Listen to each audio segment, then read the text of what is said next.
debuted his Madame Tussauds wax figure at the Richard Rodgers Theater with help from buddy Jimmy Fallon. I have an announcement. In honor of the musical's 10th anniversary, Lynn... Happening now. People here in South Bexar County are breathing a sigh of relief now that they're no longer threatened by a grass fire. I'll tell you what these firefighters say was their secret to stopping the flames. And a San Antonio City Councilwoman arrested for DWI last month faced a similar charge in 2010. What she is now saying about both cases next. An update on our rain chances in the days ahead and the shift in our weather pattern that brings those chances in the Atlantic, what we're watching in the tropics that could become our next system in just a bit. News at 5 starts right now. Home has never felt as good as it does now for some families in South Bexar County. They had to evacuate because of this, a large grass fire that began closing in on them Tuesday afternoon. Fire crews ultimately were able to keep their home safe. Katrina Weber spoke to one woman who called this one of the scariest nights of her life. These fire crews are ready for action, but also recovering from an action-packed night. They say flames that escaped from a controlled burn Tuesday afternoon in a backyard on Silver Mountain Drive just south of Loop 1604 quickly spread. The fire did grow overnight due to winds or throughout the evening due to winds. Promptly got upgraded to a structure fire response because there was a barn involved. The large burn area was met with an equally large response. The crews and their equipment were all that stood between the flames and homes nearby. It was a scary thing. We've been out here for, I was just telling my son, like 27 years. And this has never happened to us. Sylvia Ortiz was headed home when she noticed the smoke in the sky. She had just enough time to grab people, pets, and property, then get out. Pictures I have my late son that passed, so that's the first thing that I grabbed also, and, you know, the little fur babies. They were among about 30 families who had to evacuate. Ortiz spent the night with relatives, anxiously waiting for word from the front lines. During the evacuation, just to keep up with which homes had been emptied, firefighters put these colorful ribbons on each mailbox. Just before sunrise, they got the news they could go home. After seeing other recent grass fires, like one in March that burned 40 homes and buildings near the Atascosa County line, Ortiz is glad for a different ending. I mean, every house on Silver Mountain saved. Well, for her, it was good news. Firefighters credit good planning, special teams and equipment ready to respond to large fires like this all around the clock. Katrina Weber, KSAT 12 News. Now, according to firefighters, there was no burn ban in effect at the time of this fire. However, county officials say that they plan to put one in place next week. All right, let's turn to meteorologist Adam Caskey. Adam, a lot of times weather plays a role in wildfires, especially in fighting them. But this, it sounds like, in talking to you earlier today, this was kind of a best case scenario weather-wise. I mean, the weather could have been a lot worse. And typically when we have our wildfire situations, it is a lot worse in terms of higher winds and much lower relative humidity. I want to show you our high resolution data here. And I'm going to slowly zoom in so you have a good sense of where this fire is. Just south of Thelma, south of 1604, right about here. And notice the estimated wind is at 12 miles per hour. You know, when we get those strong cold fronts, especially in the wintertime, the dry fronts will have gusts of 40 to 50 miles per hour. And then relative humidity under 10% and sometimes down in the single digits. Now, the relative humidity, it's at its lowest point all day right now, and that's at 32%. Typically, when you're talking hazardous fire conditions, you're looking at relative humidities under 20% and especially under 15%. So compared to the worst fire weather conditions that we see around here, this isn't as bad as it can be. Of course, any little factor can come into play. Any little gust doesn't help the firefighters, but still the weather conditions could be significantly worse. And the good thing is the humidity, the relative humidity, is going to be rising in the hours ahead. As the sun sets, relative humidity goes up. That's going to help out, but the breeze will still be about 10 to 15 miles per hour. Myra. All right, Adam, thank you. New at 5, a well-known name and contributor to San Antonio has died. TxDOT announced the sudden passing of Bruce Bugg this afternoon. He served as the chairman of the Texas Transportation Commission, appointed by Governor Greg Abbott, and was well known for his ties to San Antonio. Bugg also served as the chairman and trustee of the Tobin Endowment and was the founding chairman and co-founder of the Bexar County Performing Arts Center Foundation. He was also the owner of the Tobin Center. Details related to his death have not been made public. We could be getting closer to decision time for how much public money the city of San Antonio could kick in toward a new Spurs arena. Consultants for the city and the Spurs presented economic impact reports to City Council today, and they estimate the arena and other parts of the larger Project Marvel could drive $300 million in extra direct spending every year. But experts that we talked to have scoffed at the validity of the city consultants' report on the non-arena portions of that, and they didn't think much more of the recently released Spurs report either when we followed up with some of them today. A council vote on a deal with the Spurs could come later this month, but some opponents are urging them to pump the brakes. We are asking that you please postpone this vote. Allow us to be educated. Allow us to examine these studies, and we are demanding an independent economic study that has all of the facets presented to you, Mayor, and to the citizens of San Antonio so that we can move forward. But important to note here, in more than 2 hours worth of ongoing public comment, there have also been a lot of supporters of Project Marvel as well. And as of right now, San Antonio City Council members have yet to start their discussions. Like we said, this is ongoing, and our Garrett Berger is in council chambers right now following this story. He will join us for a live update coming up at 6 o'clock. New at 5, for the first time since being arrested for DWI last month, San Antonio City Councilwoman Ivelisse Mesa Gonzalez attended a council meeting today. She is the newly elected rep in District 8. Also, Gonzalez addressing her arrest in 2010, also for DWI. She issued a statement, which you can see here. It reads that Gonzalez said she was acquitted by a jury of her peers for that and had her record expunged, quote, as is the right of anyone who is actually innocent. End quote. Records obtained by KSAT show that Gonzalez was charged with misdemeanor DWI open container in June of 2010, but the charge does not appear in a criminal background check. Regarding her recent arrest last month, Gonzalez says that she is taking full accountability. Was it a medical episode or something else? An off-duty San Antonio police officer is under investigation for possible DWI after driving through the front yard of an Alamo Ranch home yesterday. Sheriff's deputies say that David McCall had difficulty communicating and was struggling to breathe when he was found in the 3400 block of Coryell Cove. Investigators noted he had a six-pack of beer and an unopened bottle of wine in the vehicle. McCall was taken to a hospital where nurses detected alcohol on his breath. A warrant was then obtained to draw a blood sample.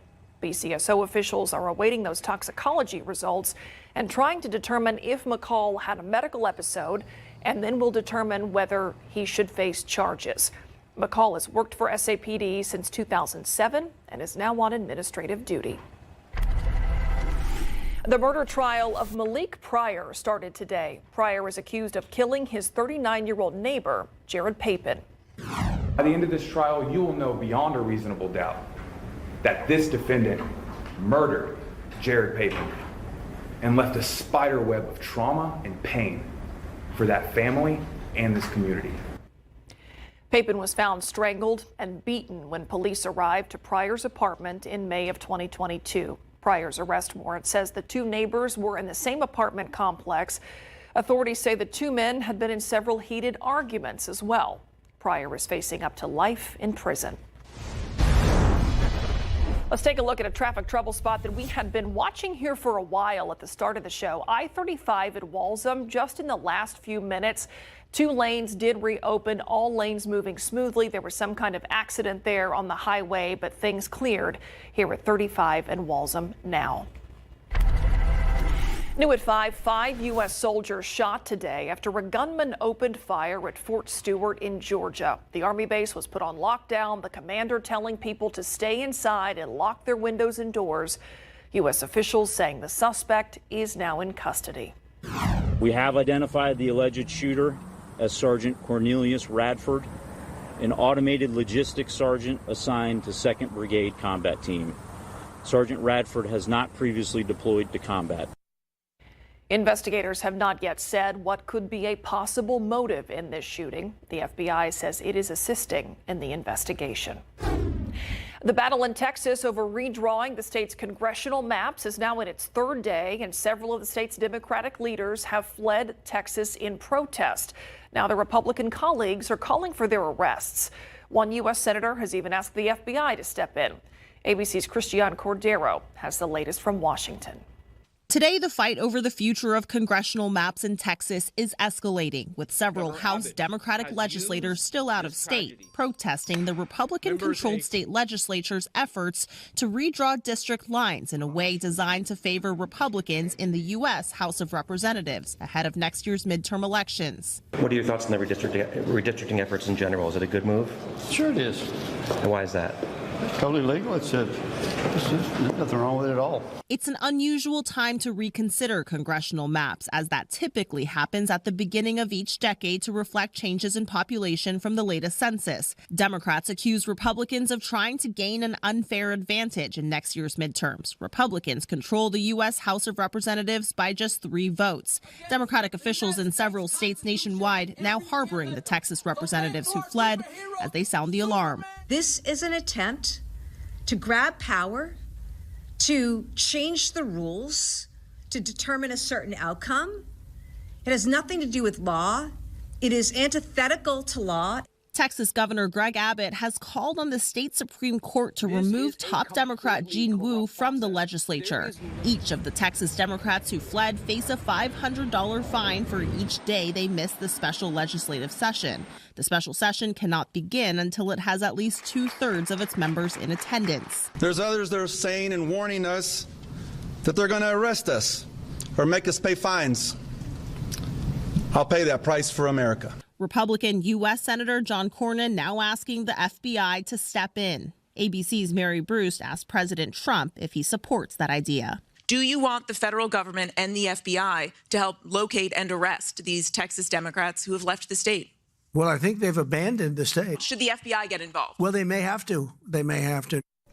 The president, well aware of Republicans' narrow control of the U.S. House, is pushing for Texas to redraw its maps and help give Republicans 5 more seats. The president even said yesterday that he's entitled to them, a claim Democrats slam as anti-democratic.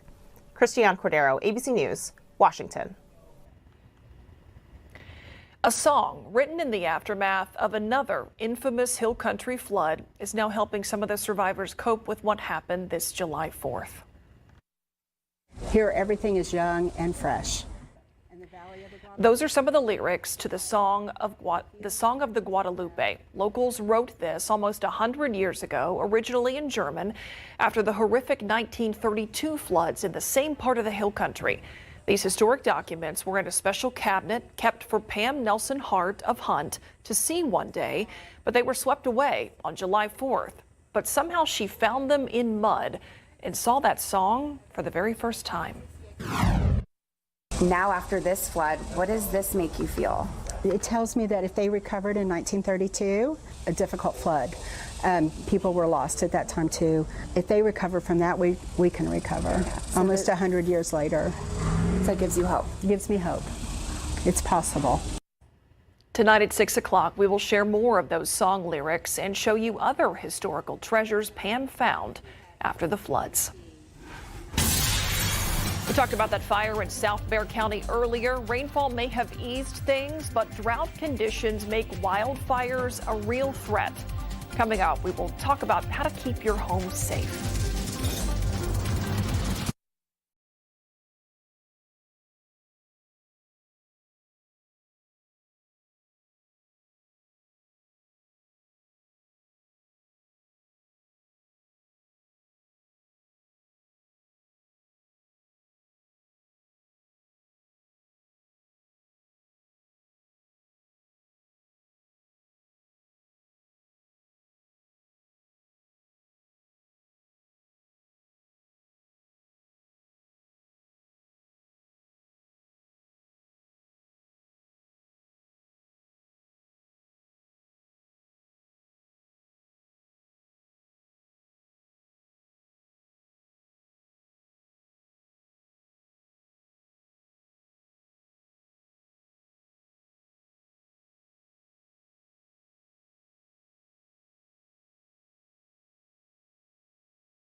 Free weekend is happening this week in Texas. Here's what you need to know to maximize your savings. From August 8th through the 10th, ditch the sales tax on clothing, footwear, school supplies, and backpacks under $100. Whether you're shopping in store, online, or even ordering by phone call, as long as you purchase during the holiday, you'll qualify for the tax exemption. Even if your items arrive later, they're still tax-free if bought within the period. Watch out for extra charges like shipping as they count toward the total price. For example, jeans at $95 with a $10 delivery fee will be taxable since the total exceeds $100. If you accidentally pay on qualifying items, you can request a refund from the seller or file a claim directly with the comptroller's office.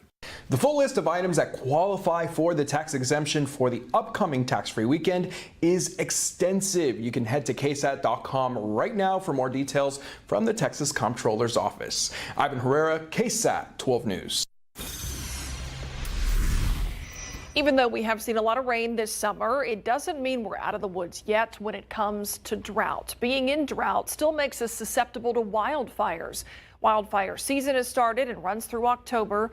Lieutenant Stewart Henriksen with the San Antonio Fire Department shared some tips on how to protect your home. If we look over at this bush here, you know, worst case scenario, it's not irrigated, it's dying out, it's not maintained.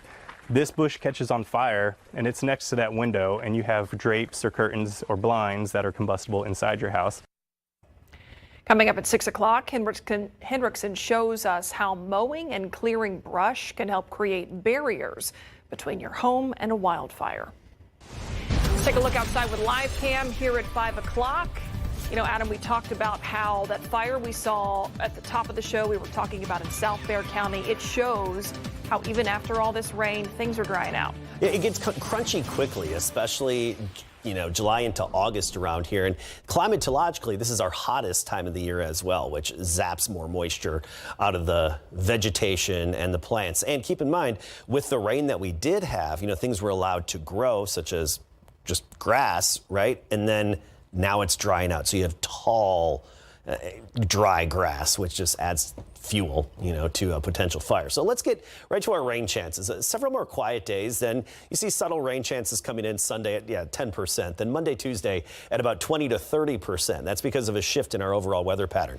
Now today we have had a few coastal showers, pretty quiet on a 30 radar at the moment. You look over the past 3 hours and some action made its way south of Hallettsville in Lavaca County, but generally dry. Upper level high, Big Blue H, centered over New Mexico and North Texas. So we're used to this being directly overhead for the past handful of summers. It really hasn't spent much time directly overhead pushing down on us. And notice as you get away from it, it's some of the shower activity in the Gulf where we have a little bit of energy out there and some rain-making material in the upper levels. Some of that rain-making material is going to head our way as this upper high breaks down over the weekend. It's actually a upside down trough, an inverted trough that's moving in, just a weak ripple in the upper level flow. Little disturbance that could be just enough to help turn some of the instability and moisture in the air into a few brief showers and downpours. Don't get excited about really drought denting accumulations around here. I think other parts of Texas will have more potential, but around here, yeah, a few showers and a little bit here and there. Of course, things will change a little bit between now and then, and if they do, I think most of the change would be to maybe increase those rain chances just a little bit by Monday and Tuesday. Tropical Storm Dexter actually strengthened a little bit as it's headed off to the northeast. Max sustained winds at 50 miles per hour. That's way far away from the U.S. and even pretty far away from Bermuda. Headed out into the open North Atlantic. 30% chance of development off the Carolina coastline. That's actually been bumped down a little bit. And then we're really watching the central Atlantic and this little wave of energy that just came off Africa. 60% chance that would turn into the next tropical depression, tropical storm, and even potential hurricane over the next 7 days. And really over the next few weeks is a time when the Atlantic activity climatologically starts to ramp up. 99 so far our high temperature today. 101 in Del Rio, 94 in Leon Springs, Santa Maria 98, Bulverde 97, Windcrest 95. It's summer. It's August. By 9 o'clock, 90 degrees, 11 o'clock, 84. And tomorrow it's going to be similar. 77 in the morning, about 100 in the afternoon for the high temperature from San Antonio all the way to the Rio Grande, then upper 90s next week, Myra. All right. Thank you, Adam. Mary Rominger joining us here in the studio to talk sports. And Mary, work is underway on the upcoming high school football season. Yes, and it's always fun to see how a team responds after a historic season. That's the case for the Livonia football team. How are the Bears going to do after a historic 2024? And CJ Stroud shares how the Texans offense is coming along under first-year offensive coordinator Nick Caley after the break.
It's intense, it's focused, it's determined, and it's fun. It's real fun. We love to have fun out here. Livonia is locked in for the 2025 season in big board sports. The 2025 high school football season kicks off on the 28th. Let's take you out to Bear Country, where the Livonia Bears are coming off of their deepest playoff run in program history. The fashion in which they got to the state semifinals was even more impressive, avenging not one, but two District 15 4A D2 losses. I think that adversity is kind of what propelled us to be able to make a run like we did. A lot of these kids here, saw that, and they understand that the, Rome's not built in a day, and it takes time, and it takes work and effort. We had lost to our two district opponents last year, and coming off that El Cabo game, we were really hot. We just felt really good, and so we just ran through the playoffs. We stayed together as a team. But this year, we have a lot of new guys coming up that hopefully they will fill the positions that we lost. I think what we learned as a team is, one, we got to stick together, and then two, we got to trust our coaches. If you don't trust your coaches, you ain't going to get nowhere. But as a team, you got to stay together because, together you're one, but apart you're nothing. Love that mentality. The Bears open up their season at home on the first Friday of the season against Burbank. Kickoff is at 7:30. First Summer League standout David Jones-Garcia, and now to round out the Spurs' 3 two-way spots on the roster, San Antonio re-signed Harrison Ingram and Riley Minix. Now with those signings, the Spurs now have one remaining standard roster spot left. Out of the Greenbrier in West Virginia, quarterback C.J. Stroud is working to improve the Texans' offense after experiencing a little bit of a sophomore slump. And for the second time in his young NFL career, Stroud has to learn a new offensive playbook. Here's how Stroud feels Nick Caley's offense is progressing at this point in training camp. Every day we're growing. We're, everything is starting to come a lot easier. We're starting to make more plays, know what guys are good at in the scheme, and trying to fit the guys to do those type of things. So, it's not overnight. Talking Cowboys at 6. We'll be right back.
They're marketed as a healthier lunch kit option for kids, but what's really inside Lunchly? Tomorrow on GMSA, what Consumer Reports found when they put it to the test. GMSA starts at 5 a.m. And don't forget to tune in to GMSA Plus beginning at 7 a.m. Monday through Friday, any way that you stream. Adam. All right, here's the most recent drought monitor. And notice how the exceptional drought still over Medina County and then surrounding areas in the red extreme drought. 20% of Texas is in drought. It's here in far west Texas. Some slight rain chances come back into the picture by late Sunday. 10% and then 20 to 30% chance as we get into next week. But otherwise just sunny and typical August near 100, Myra. All right. Thank you, Adam. And thank you for watching the News at 5. World News is next. We'll see you right back here at 6.